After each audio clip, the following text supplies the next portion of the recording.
오늘은 우리 주님께서 사망 권세에 이기시고 부활하신 승리의 아침입니다. 우리에게 주님의 부활의 그 영광을 허락하신 영광의 아침입니다. 부활의 빛과 생명과 소망이 여러분의 삶 가운데 날마다 충만하게 임하시기를 주의 이름으로 축원합니다. 오늘 우리 마태복음 28장 말씀에는 예수님께서 부활하셨던 그날 아침의 광경을 우리에게 보여주고 있습니다. 오늘 말씀을 통하여 우리가 이 자리에서 주님의 부활을 경험하고 부활하신 주님을 만나는 은혜가 있게 되기를 소망합니다. 안식 후 첫날이 되려는 새벽에 막달라 마리아와 다른 마리아가 예수님의 무덤을 찾아갔습니다. 당시 유대인들의 안식일은 금요일 저녁부터 해서 토요일 저녁까지를 안식일로 지킵니다. 그래서 오늘도 안식일교와 같은 그런 개신교는 물론 이단입니다만 금요일 저녁부터 해서 다음 날 토요일까지를 안식일로 그대로 지키고 있고 토요일에 예배를 드립니다. 유대인들의 안식일 전통이 그렇습니다. 그런데 오늘 본문에 안식 후 첫날 새벽이라고 했으니까, 안식 후 첫날이 되려는 새벽이라고 했으니까 이것은 오늘로 치면 일요일 새벽이 되는 겁니다. 그래서 이것을 계기로 해서 교회는 유대인의 안식일인 토요일이 아니라 예수님께서 부활하신 일요일을, 오늘을 우리는 뭐라고 불러요? 주일. 오늘은 특별히 부활주일이고 우리는 일요일이라고 부르지 않고 주일이라고, 주님의 날, 주일이라고 부르는 거예요. 왜? 그날 예수님께서 부활하셨기 때문에. 그래서 우리는 일요일을 주일이라고 부르고 안식일로 지키면서 예배를 드리는 것입니다. 그런데 안식일교와 같은 그런 사람들은 성경에 나온 안식일이 토요일이기 때문에 토요일날 예배를 드려야 된다라고 그렇게 주장을 합니다. 그렇지만 이것은 전혀 성경적인 것이 아니에요. 혹시 여러분들이 그런 분들을 만나가지고 당신 교회 다니냐, 교회 일요일날 예배 드리는 거 그거 로마의 태양신 숭배하던 그 이단 종교에서 나온 전통인데 그거 어떻게 그때에 하나님을 예배한다고 그러냐, 그거 안 된다, 우리 토요일날 성경적으로 토요일날 예배 드리는 게 맞다, 이렇게 주장하면 혼을 내세요. 예수님 부활하신 거 믿냐고? 당신 예수 그리스도의 부활 믿냐고? 토요일날 예수님 무덤에 계셨는데 무덤에 계셨던 그날을 무슨 거룩한 날이라고 그날 예배를 드리냐고 아주 혼을 내세요. 우리는 예수님의 부활하신 그날을 기념해서 이날 안식일로 지키고 예배를 드리는 것입니다. 우리는 오늘을 주일로 지키는 거예요. 자, 예수님의 무덤을 찾은 이 여인들은 어떤 여인들이었는가? 예수님의 마지막 순간까지 끝까지 그 자리를 지켰던 너무나도 귀한 여인들이었습니다. 예수님이 숨을 거두실 그때에도, 또 아리마대 요셉의 무덤에 장사되실 때에도 그 모든 현장에 있었던 여인들이었습니다. 그리고 이제는 예수님이 죽으신 후에도 예수님의 무덤까지 찾아오는, 예수님을 너무나도 사랑했던 여인들이었습니다. 그런데 이 여인들이 이 무덤을 찾았던 것이 주님의 부활을 믿고 부활하신 주님을 만나려고 달려온 것은 아니었다라는 거예요. 안타깝게도 이 여인들은 아마도 주님의 장례를 너무 급하게 치르다 보니까 제대로 치러드리지 못한 것에 대한 마음 아픔이 있었을 거예요. 마음에 걸렸을 거예요. 그래서 예수님의 장례를 제대로 좀 마무리하고 싶은 마음으로 이 무덤에 온 거예요. 마가복음에 보면 여인들이 향품을 사두었다가 무덤을 찾았다고 기록하고 있습니다. 이 향품은 당시 시신에 바르는 향료였어요. 즉 이 여인들은 시신으로라도 주님을 한 번 더 뵙기를 원했던 것입니다. 자, 하지만 우리는 여기에서 이 여인들의 믿음은 주님께서 원하시는 믿음은 아니라는 것을 깨닫게 됩니다. 이 여인들에게는 주님을 향한 애절하고 간절한 사랑이 있었어요. 지금 무덤은 거대한 돌이 가로막고 있습니다. 이 돌이요 한 2톤 정도 되는 거대한 돌이에요. 그리고 그 앞은 로마의 병사들이 지키고 있습니다. 간다고 해서 예수님을 만날 수 있는 상황도 사실은 아니에요. 그럼에도 불구하고, 그런 상황을 알고 있음에도 불구하고 이 여인들은 예수님을 만나고자 했어요. 예수님께 가고자 했어요. 무덤일지언정, 시신일지언정 내가 예수님을 한 번 더 보고 싶은 마음이 있었습니다. 주님께로 가고자 하는 뜨거운 열심과 헌신이 있었습니다. 그러나 문제는 이 여인들에게 있어서 지금 주님은 무덤에 계신 죽은 주님이었다는 거예요. 이 여인들은 부활의 주님을 만나고자 한 것이 아니라 아무 반응도 하실 수 없고 아무것도 행하실 수 없는 그저 무덤에 계신 주님을 만나려고 했던 것입니다. 그래서 오늘 천사도 너희가 십자가에 못 박히신 예수를 만나러 온 줄을 내가 안다라고 얘기하는 거예요. 십자가에 못 박히셨던 그 죽으신 주님, 저 무덤 안에 계신 주님의 시신, 그 주님을 만나러 이 여인들은 온 것입니다. 그런데 여러분, 오늘날 바로 이와 같은 모습으로 신앙생활을 하는 그리스도인들이 있습니다. 에이, 설마 그래도 어떻게 그럴 수 있을까? 아니요, 정말 그런 신앙을 가지고 신앙생활 하시는 분들이 있습니다. 열심과 헌신도 있습니다. 그런데 그들에게 주님은 무덤에 갇혀 있는, 그래서 아무것도 하지 못하는 분으로 여겨지고 있습니다. 그들의 삶을 보면, 그들의 실제의 삶을 보면 그들은 주님을 그렇게 대하고 있어요. 나의 삶에 어떤 것도 행하실 수 없는 죽은 분으로, 내 삶을 위해서 그 무엇도 해주실 수 없는 분처럼 그렇게 여기며 신앙생활을 하고 있는 분들이 있다는 것입니다.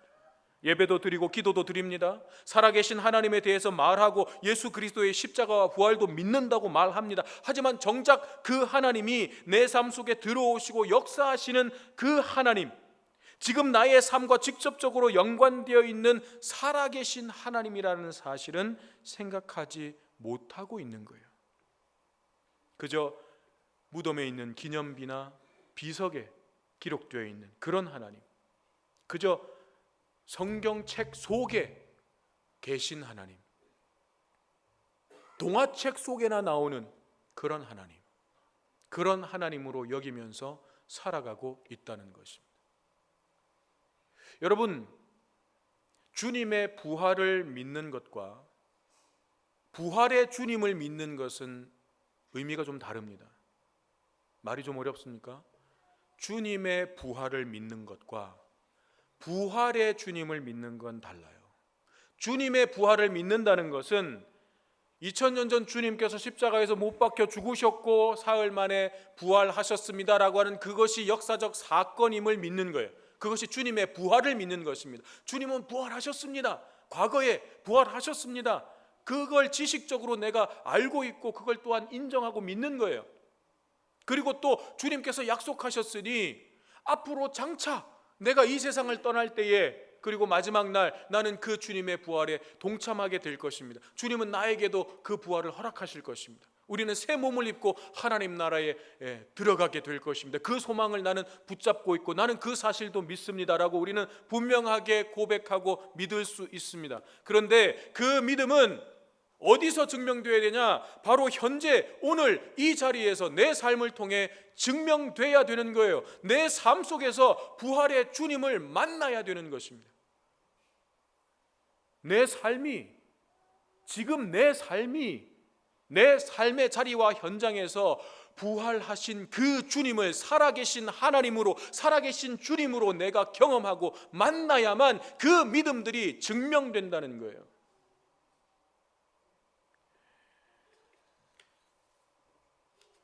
주님은 무덤에 갇힌 분이 아닙니다. 십자가에서 물과 피를 다 쏟으시고 죽으셨던 주님은 그것으로 끝난 분이 아니십니다. 우리 주님은 부활하신 부활의 주님이십니다. 지금도 살아계시고 역사하시고 우리의 삶 한가운데 들어오셔서 우리를 인도하시는 살아계신 하나님이십니다. 우리는 이 주님을 만나야 돼요. 여인들이 무덤에 도착했을 때 어떤 일이 일어납니까? 무덤에 도착했을 때 갑자기 큰 지진이 일어납니다. 그리고 이 여인들은 이게 꿈인지 생시인지 분간이 못할 정도로 충격적인 광경들을 목격합니다. 천사가 하늘로부터 내려와서 그 어마어마한 돌을, 무덤 문을 막고 있었던 돌을 굴려내버리고 그 위에 앉아 있습니다. 여인들의 눈에는 그 천사의 모습이 번개와도 같았고 그 옷은 눈처럼 하였습니다. 무덤을 지키던 로마의 군사들은 두려워서 땅에 엎드려져 죽은 자와 같이 벌벌벌벌 떨고 있었습니다. 그때 천사가 여자들에게 말합니다. 그는 여기 계시지 않느니라. 너희가 지금 무덤에 십자가에 못 박히신 예수 그리스도를 만나러 온 것을 내가 알고 있다. 그런데 그분은 여기에 계시지 않느니라. 그분은 말씀하신 대로 다시 살아나셨느니라. 이것이 천사의 증언이었습니다. 이 무덤은 비어 있다는 거예요. 여기서 너희들은 주님을 만날 수 없다는 것입니다. 그러니 여기 있을 필요가 없다는 거죠. 너희가 찾던 십자가에 못 박히시고 죽어 장사되신 그 예수는 여기 계시지 않는다는 거예요. 그 예수님께서 부활하셨다는 것입니다. 그러므로 이제 너희가 만나야 할 예수는 십자가에 못 박혀 무덤에 장사되신 그 죽은 예수가 아니라 다시 살아나신 부활의 주님을 너희가 만나야 된다는 거예요. 부활하신 예수, 살아계신 예수를 이제 너희가 만나야 한다는 것입니다. 그런데 문제는 주님의 그 부활을 믿는다는 것이 사실 쉽지가 않은 거죠. 여러분은 정말 진심으로 주님께서 십자가에 못 박혀 죽으셨고 그분이 다시 살아나셨음을 여러분 정말 믿으십니까? 여러분들에게 혼란을 드리기 위해서 말씀드리는 게 아니라, 죄책감 가지시라는 게 아니라, 내 마음속에는 의심이 좀 들었었는데, 아니 난 솔직히 아직 완전하게 내가 온전하게 믿는다고 고백은 못하겠는데, 그 부끄러운 게 아니고 그게 오히려 우리 안에 있는 자연스러움일 수 있어요. 우리 안에 의심이 생길 수 있고 그게 온전히 안 믿어지는 것도 자연스러운 모습일 수 있습니다. 그것 때문에 죄책감 가지시라는 게 아니에요. 그렇기 때문에 우리가 믿어진다면 그것이 하나님의 은혜라는 거예요. 내가 주님의 부활을 이성적으로는 아무리 생각해도 이해도 안 되고, 어떻게 죽은 사람이 3일 만에 그것도 살아날 수 있는가? 이게 어떻게 일어날 수 있는가? 이성적으로는 아무리 생각해 이게 도저히 이해가 안 되는데, 그런데 내 마음속에는 그게 믿어지는 거예요. 그게 내 노력입니까? 내 의지입니까? 그게 내 믿음이에요? 아니요, 하나님께서 주신 은혜의 선물이에요. 믿어지는 건요, 하나님 은혜예요. 우리가 이 믿음 갖게 되기를 간절히 소망합니다. 많은 학자들이, 특히 학자들이 예수님의 부활을 조작됐다라고 주장합니다. 그것도 그 근거를 성경을 들죠. 다른 게 아니라 성경을 봐라. 성경에 보면 부활 사건이 조작된 것을 우리가 딱 보면 알 수 있지 않냐. 자, 사복음서에 예수님의 부활 사건이 다 기록되어 있습니다. 그런데 기록된 내용들이 조금씩 달라요. 복음서 읽어보신 분들은 아실 거예요. 만난 사람도 다르고 그 부활의 현장을 그려내고 있는 그림도 다르고, 뭐야? 왜 다 다르지? 그래서 거짓말이라는 거. 그래서 부활은 믿을 수 없다는 것입니다. 그런데 여러분, 우리가 그런 것에 대해서 몇 가지 좀 답을 하자면, 만약 예수 그리스도의 부활이 조작된 것이라면 여러분, 내용을 이렇게 허술하게 하면 안 되는 거예요. 정확하게 일치시켜야 되는 거예요. 분명 복음서에는요, 가장 먼저 기록된 게 있어요. 그리고 그 다음 기록된 게 있고, 순서적으로 제일 먼저 기록된 게 있고 그 다음 기록된 게 순서들이 있어요. 그러면 제일 먼저 기록된 복음서를 그 다음 쓰는 사람이 분명히 안단 말이에요, 내용을.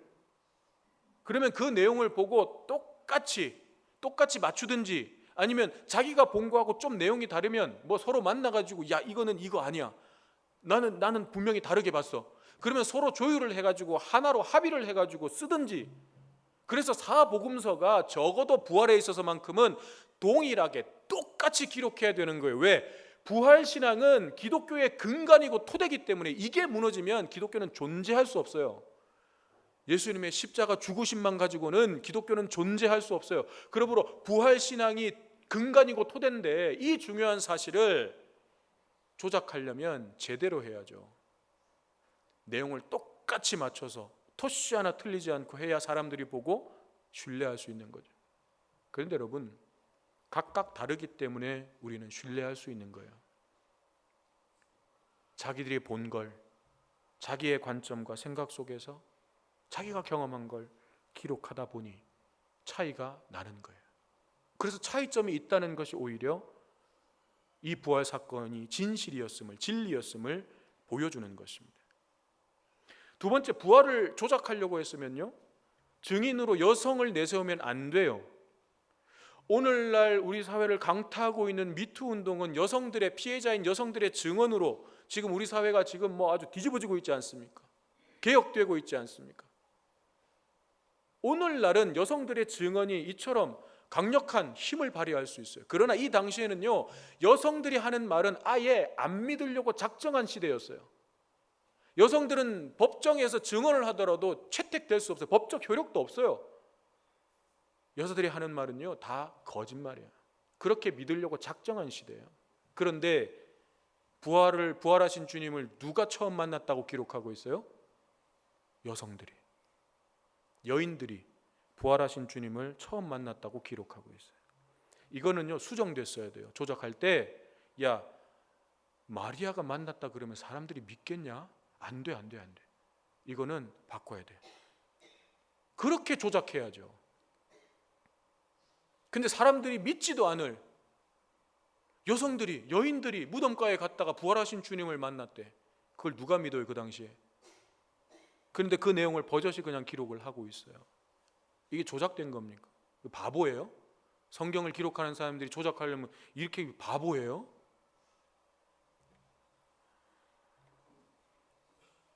또 여러분, 부활 사건이라고 하는 것을, 그 성격을 생각해 보면 이게 너무 충격적인 사건이에요.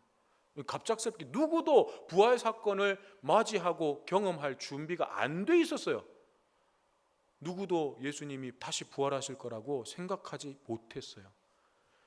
돌아가시기 전에 그렇게 말씀해 주셨지만 제자들도 누구도 예수님이 다시 살아나실 것이라는 것에 대해서 전혀 생각하지 못하고 있다가 만난 거예요. 그래 얼마나 충격적이에요. 여러분, 만약에 오늘 이 자리에, 지금 우리가 예배드리는 이 자리에 뭔가 우리가 정말 생각하지도 못했던 충격적인 어떤 일들이 딱 일어났다고 생각해 봐요. 예상하지 못했던. 근데 그 일을 경험하고 나서 우리가 같이 모여가지고 그때 우리가 본 것들을 한번 얘기해 보라 그러면 여러분 똑같이 얘기할 것 같아요? 다 달라요. 분명히 같은 시간에 같은 장면을 똑같이 봤는데 갑작스럽게 충격적인 사건을 우리가 딱 보면 나중에 그것 한번 얘기해 보라 그러면 내용이 다 달라요. 왜요? 나는 내가 보고 싶은 것만 봐요. 내가 보고 싶은 것만 봐요. 그래서 내 기억 속에 들어있는 거는요, 전부가 아니에요. 그 중에 일부예요.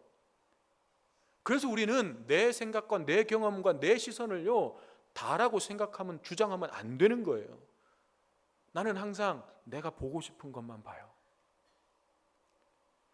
그래서 부활 사건도요, 본 사람마다 다 얘기가 다를 수 있는 거예요. 차이점이 생길 수 있는 것입니다. 그러므로 우리가 부활 사건에 대해서 성경이 이렇게 다르게 기록하고 있네, 이런 것들에 집중하면요 핵심을 못 보는 거예요. 사복음서가 여러분 약간의 차이점은 있지만 공통적으로 주장하는 건 뭐예요? 예수님은 부활하셨다. 주님은 부활하셨다. 이거 공통적으로 증언하고 있는 것입니다. 우리는 여기에 초점을 맞춰야 되는 거예요. 성경이 증언하고 있는 이 주님의 부활을 우리가 진심으로 믿게 되는 은혜가 있으시기를 주님의 이름으로 축복합니다. 부활하신 주님은 제자들을 만나기 위해서 갈릴리로 가셨습니다. 천사의 증언입니다. 왜 주님은 갈릴리로 가셨을까? 주님은 갈릴리에서 사역을 시작하셨어요. 제자들을 처음 부르신 곳도 갈릴리였습니다. 그래서 갈릴리는 주님의 사역의 출발 지점이었어요. 주님의 사역이 거기서부터 출발했습니다. 그러므로 부활하신 주님이 갈릴리로 가셔서 거기서 제자들을 다시 만나시겠다는 것은 어떤 의미냐? 제자들에게 새로운 출발을 주시겠다는, 새로운 출발의 의미예요. 3년 동안 주님과 동행했던 제자들은 사실 준비 과정이었어요. 그건 훈련의 과정이었고 준비 과정이었어요. 그들은 그 3년 동안 주님에 대해서 어렴풋이 알 수밖에 없었어요. 주님에 대해서 알긴 알지만 주님이 누구이신지를 제대로 알 수 없었습니다. 십자가 사건과 부활 사건을 다 거쳐야만 아는 거예요. 그런데 제자들은 아직 그때 몰랐어요. 그런데 그 이후에 예수님의 십자가 사건을 경험했고 또 예수님의 부활 사건을 경험했어요. 이제 제자들은요, 새롭게 출발할 수 있는 준비가 된 거예요. 예수님이 누구이신지 제대로 알 수 있는 거예요. 십자가 사건과 부활 사건을 다 경험해야 예수님이 누구이신지를 분명하게 알 수 있고, 예수님이 누구이신지를 제대로 알아야 그분을 제대로 따를 수가 있는 것입니다. 그래서 부활하신 주님은 이제 갈릴리로 먼저 가셔서 제자들을 기다리십니다. 부활을 믿는 것이 이렇게 중요한 거예요. 부활을 믿지 않고는 예수님이 누구이신지를 제대로 알 수 없습니다. 부활을 믿지 않고는 예수님이 하신 일이 어떤 의미인지를 제대로 알 수 없습니다. 부활을 믿지 않고는 예수를 믿는다는 것이 무엇인지 제대로 알 수 없습니다. 그것이 바로 제자들이 실패했던 이유였습니다. 베드로가 아무리 이를 악물면서 내가 주님을 위해서 강한 자가 될 거라고, 나는 목숨을 버릴지언정 주님을 배신하지 않겠다고 다짐하고 또 다짐했지만 베드로가 실패했던 이유도 바로 여기에 있는 것입니다. 그러나 이 제자들은 부활하신 주님을 만나고 그 후에 성령의 충만함을 받아서 이제 새롭게 시작할 수 있었습니다. 예전에 그들은 죽고 이제 부활하신 주님과 함께 다시 살아난 새 삶이 그들 가운데 시작될 수 있었던 것입니다. 여러분 어떻습니까? 여러분은 부활을 진실로 믿으십니까? 부활은 단순한 교리가 아닙니다. 지식이 아니에요. 예전에 2000년 전에 예수님 부활하셨어요. 나도 알고 있고 나도 믿어요. 지식이 아니에요. 부활은 능력이에요. 내 삶을 변화시키는 능력이에요. 그 부활을 내가 내 삶을 변화시키는 능력으로 경험하지 못하면 내가 머릿속에 가지고 있는 주님의 부활에 대한 믿음, 그 역사적 사건에 대한 지식 아무 의미 없습니다. 우리는 오늘 2000년 전에 있었던 한 놀라운 사건과 그 사건의 주인공을 기념하려고 부활주의를 보내고 있는 것이 아닙니다. 부활하신 주님을 만나고 오늘 나의 삶 속에서 부활을 체험하려는 거예요. 우리의 삶을 통해서 주님의 부활과 부활하신 주님을 증거하려는 것입니다. 그것을 위해서 오늘 우리는 이 자리에 모여 있는 거예요. 그렇습니다. 부활에 대한 가장 강력한 증거는요, 부활하신 주님을 만난 사람들이에요. 부활하신 주님과 동행하면서 변화된 삶을 사는 것이야말로 부활에 대한 가장 강력한 증거입니다. 누구든지 어떤 사람이든지 부활의 주님을 만나면 그의 삶은 반드시 달라집니다. 방향이 수정되고요, 가치관이 달라집니다. 내 삶의 목적이 달라지고 방향이 달라지는 거예요. 예수님의 부활은 우리에게 이러한 것들을 가르쳐주고 계십니다. 이 세상이 전부가 아니라는 거예요. 이 세상에서의 생명이 전부가 아니라는 것입니다. 이 세상에서 우리가 고민하고 애쓰고 있는 먹고 마시는 육신의 문제가 인생의 전부가 아니라는 것입니다. 또한 예수님의 빈 무덤은 우리의 인생의 끝이 무덤이 아니라는 사실을 우리에게 분명하게 가르쳐주고 계십니다. 결국 우리의 믿음도, 저와 여러분들의 무덤도 결국에는 비게 될 거라는 거예요. 왜? 주님 다시 오실 때 우리 새 몸을 입고 영광스러운 그 부활에 참여할 것이기 때문에 모든 무덤문이 열리고 그 무덤은 빈 무덤이 될 것입니다. 우리의 인생의 마지막 종착점은요, 하나님 나라입니다. 예수님의 부활은 그것을 우리에게 분명히 증거해 주고 있습니다. 그렇기 때문에 이 부활 신앙 위에 굳건하게 설 때에 우리는 이 땅에서 그 무엇에도 짓눌리지 않고 그 어떤 것에도 들뜨지 않을 수 있습니다. 무슨 말인가? 내가 부활 신앙 위에 굳건하게 서야만 이 세상의 여러 가지 어려움과 환난 속에서도 짓눌리거나 억눌리지 않습니다. 내 삶 속에 찾아오는 어려움과 고난을 내가 부활 신앙으로, 그 소망으로 담대하게 싸워내고 이겨낼 수 있는 겁니다.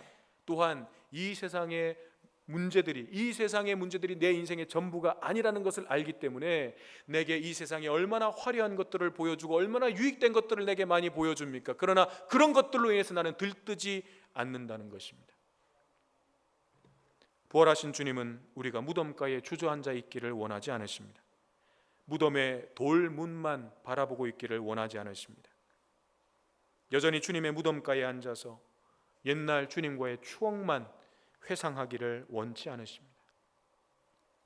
옛날 주님과 내가 이렇게 다녔었는데, 벳세다 광야에서 주님과 함께 있었었는데, 갈릴리 호수에서 내가 주님과 함께 있었었는데, 주님과의 추억을 먹으면서 신앙생활 하기를 원치 않으신다는 것입니다. 부활하신 주님은 내가 갈릴리에 먼저 가서 기다리겠다고 말씀하십니다. 갈릴리로 오라고 초청하십니다. 거기에서 다시 시작하자고, 부활의 삶을 시작하라고 말씀하십니다. 오늘 나의 갈릴리는 어디입니까? 부활의 주님을 만나야 하는 그 자리는 어디입니까? 여러분이 부활의 삶을 살아내야 하는 그 자리는 어디입니까? 여러분의 삶을 통해서 주님의 부활이 증거되어야 하는 그 자리 어디입니까? 그곳에서 부활의 주님을 만나시기를 바랍니다. 그곳에서 예수 그리스도 이전에 나는 죽고 부활하신 주님과 함께 다시 사는 부활의 삶이 시작되시기를 바랍니다. 부활을 기념하는 자가 아니라, 여러분, 부활을 기념하는 자가 아니라 부활의 삶을 살아내는 저와 여러분 되시기를 주님의 이름으로 축원합니다. 이 시간 우리 살아계신 주 1절만 함께 부르고 우리 성찬에 참여하시겠습니다.